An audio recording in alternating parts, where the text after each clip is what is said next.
Meanwhile, 2024 candidate Ron DeSantis has been in Iowa this week campaigning.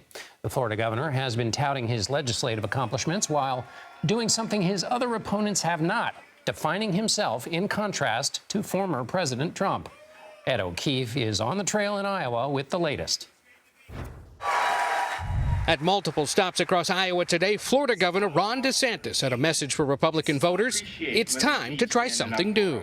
Leadership is not about entertainment. It's not about the give and take of the daily news cycle. It's not about building a brand. It's not about virtue signaling. Leadership at the end of the day is about producing results. By his side throughout this trip, his wife, mother of their 3 kids, Casey DeSantis. The 42-year-old former local talk show host and breast cancer survivor is a key advisor expected to play a large role in the campaign. He's standing up for the right things, but you know what? He doesn't change. He doesn't cower. He never takes the path of least resistance. He always stands up for what's right. Most Iowans remain undecided, but those we spoke to were familiar with his record as governor, thanks to several moves that garnered national attention. New laws restricting access to abortion, expanding gun rights, and the so-called Don't Say Gay law that prompted a fight with Disney. I like DeSantis' policies based on what he's done for Florida. Governor Ron DeSantis has put action to words. With a massive campaign war chest and a super PAC already knocking on thousands of Iowa doors, DeSantis is working to cut into former President Donald Trump's sizable lead. Rob DeSanctimonious and his poll numbers are dropping like a rock. But for the first time, DeSantis is explicitly taking on Trump. I think our voters are looking at this and they say, you know, yeah, we appreciate what he did, but we also recognize there are a lot of voters just aren't going to ever vote for him. We just have to accept that. I know people in Florida who voted against me in 18, who voted for me in 22, and they said, well, you know, in 18, I thought you were too much like him. 22, you're your own guy. We're going to do it. Ed O'Keefe joins me now for more. Ed, in March, when former Maryland Governor Larry Hogan decided not to run for the GOP nomination, he said there were already enough candidates. Well, since then, there are now even more, and Chris Christie and Mike Pence are joining. So has something shifted in the way candidates see this Republican contest? Yeah, and it's because of the numbers for Ron DeSantis. They've gone from a far closer to former President Trump to further away. And so there's now a belief among some of these guys that maybe DeSantis isn't it.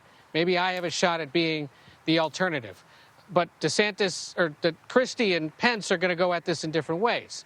Pence is going to spend his time here. He's basically going to move to the state, woo the state's evangelical, socially conservative voters, talk about days of yore and the Republican Party of yore, and how he wants to restore what it used to be like. And he'll be the national security hawk and somebody who's fiscally and socially conservative.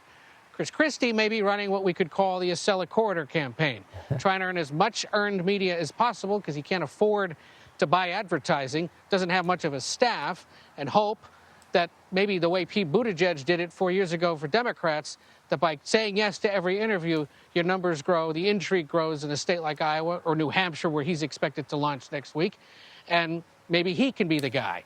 But in the meantime, DeSantis will be out here. He's going to New Hampshire tomorrow, South Carolina, then back here on Saturday, and told our CBS station in Des Moines earlier today he's not paying much attention to anybody else who may be joining the race soon. That's a fascinating question about earned media in a world where you have to earn the right kind of media, not just any kind of media. Let me ask you this, Ed. Donald Trump, he didn't win a majority of votes in 2016 in the nominating contest, but because the opposition split the non-Trump vote, he won the nomination. So what's the thinking on why that won't happen this time?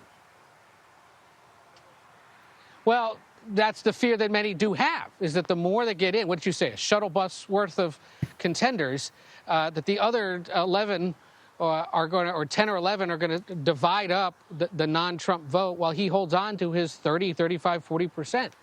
And so DeSantis, at least so far, was hoping that he could be that guy and somehow keep them out. The numbers dropped, and so now he continues, but hopes that perhaps in the next few weeks, up until the August debate, maybe right after it, some of these guys who aren't registering at all here or nationally get out of the way, winnows the field going into the fall.